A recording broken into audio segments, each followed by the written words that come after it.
Hi, I'm Dia and you guys are watching Dinosaur. So in today's video, I'm gonna cover only two books for the SPFBO 9 highlights because I'm not feeling well, I'm having a headache. And yeah, let's get on with the video. So the first, these two books are the books, like these are the first ones to catch my eye when I was going through all the books, uh, over at the Keymark uh, Discord server. Yeah, over at the Keymark Discord server. So they're having a readathon in the month of July, SPFBO 9 themed readathon. And for that, I was looking up, they had some entries over there, some book entries, and I was going through the entries. And these are the two that caught my eye, and I was like, okay, I need to, look up what they're about, and I need to keep an eye on them. So yeah, the first book is The Wings of Ashtaroth by Steve Hugh Westenra, and it's part of the series called wait, what is the name of the series? Okay, I can't find the name of the series. So what caught my eye is that it's set in a secondary world based on the conflict between ancient Carthage and Rome. The Wings of Ashtaroth is a sprawling multi-POV epic fantasy full of queerness, political intrigue, and demons. So the fact that it is based on the conflict between Carthage and Rome, I mean, I'm not a history nerd, but I do like, knowing about the major historical conflicts and all that stuff. And if you're not a history buff, you might not know about the conflict between Carthage and Rome. It's one of the most interesting and intriguing history stories.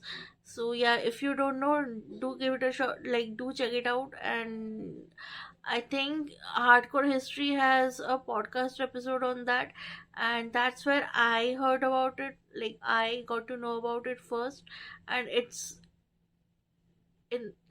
of epic proportions, it not epic proportions, like it's really, like, you should check it out, it's interesting.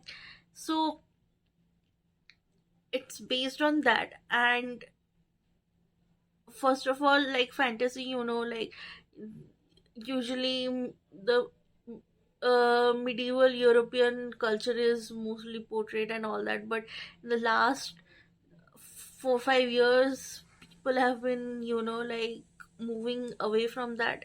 They are showing non-European cultures also. So I'm interested to see how Carthage is portrayed, and from reading the synopsis, I have a feeling that uh, the main POV characters, they are based in a city that is inspired by Carthage. Like the main characters that we are going to be following, those are the Carthaginians and not the Romans. So I'm intrigued to see whether, like, both the sides have POVs in the story, or like how the story is structured. So I would have started reading the book if it hadn't been 1.5k pages long. And yeah, so that is the only thing that's keeping me from reading the book. But it's a very good book, I have a feeling. I mean, I haven't read it yet, but I have a feeling that I'll have fun reading the book. And I've read the first few pages, and the writing is good. I really like the writing, and yeah, I think I'll have a good time.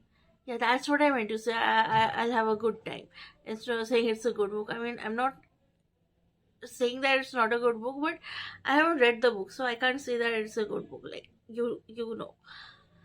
Anyway, I mean, it's not my video without some kind of useless blabbering. So yeah, let's move on. So next we have Death's Disciple by MIL Adams, and I have already read another book by her called The Lost Sentinel, which I reviewed on my channel, which was, oh my god, like that video, I I was like blabbering like an idiot the entire time instead of having a coherent, proper review. I was like just talking, blabbering about stuff that I liked and what was happening in the story and all that. Anyway, let's not think about that. Let's put that video to rest and move on. So, Death's Disciple, this is kind of like, like someone who is in their prime, a fighter or a soldier or something like that. They go through a failure and then they are kind of like an outcast, and then they have to come back to like do this one last job, or something like that. It's a story like that. So basically we have this soldier and her team of like these elite fighters, and they have to conquer this small island and isolated island. And oh my god, you can hear children screaming in the background, and I feel like dying because headache. Otherwise I'm okay with screaming children, but not when I'm having a headache. So so they go to this island, but they find like beasts, like unexpected stuff and all that kind of stuff, and people die. And it's been 20 years since then, and she is in hiding, and suddenly like people are coming to kill her, like bounty hunters are being sent to kill her and all that, and she has to find out what happened, what is happening, and she has to come to terms with what happened all those years ago in the on that island. And I mean, the reason why I was drawn to that book was because the cover, it has a skull on it, and I love skulls on covers. Like, I don't like heads, human heads on covers, but I like skulls on covers.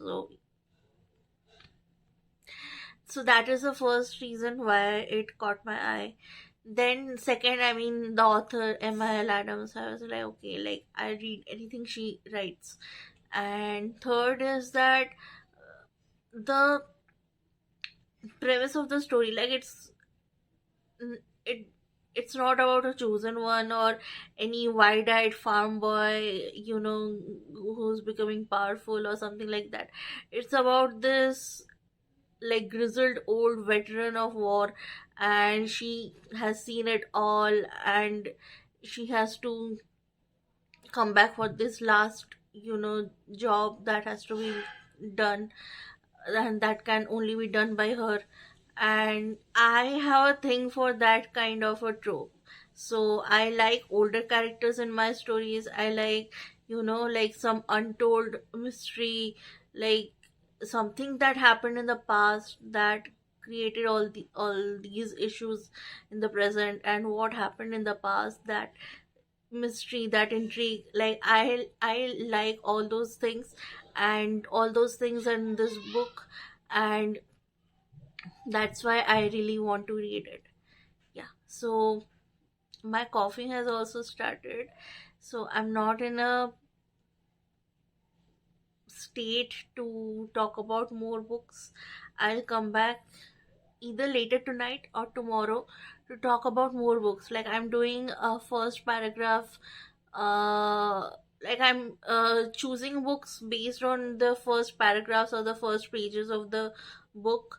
And so far I've chosen 5 books, and I these are all the ones I'm planning to read in July or August.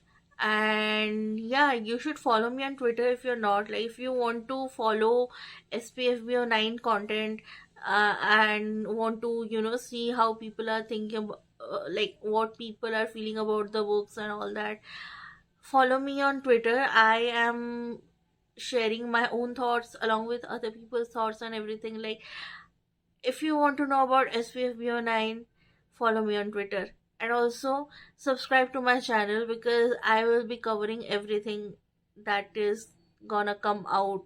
So talking about everything that is gonna come out. Dominish Books, he has released a review of Daughter of the Beast, I think, by E.C. Greaves, and that book is um free till the end of June, and you can find it on Book Funnel, I think. And his review, go and check out the review if you haven't yet. And yeah, Daughter of the Beast sounds like a good book. I haven't read the first paragraph yet. I need to do that. And yeah, I will see you guys in the next one. Bye.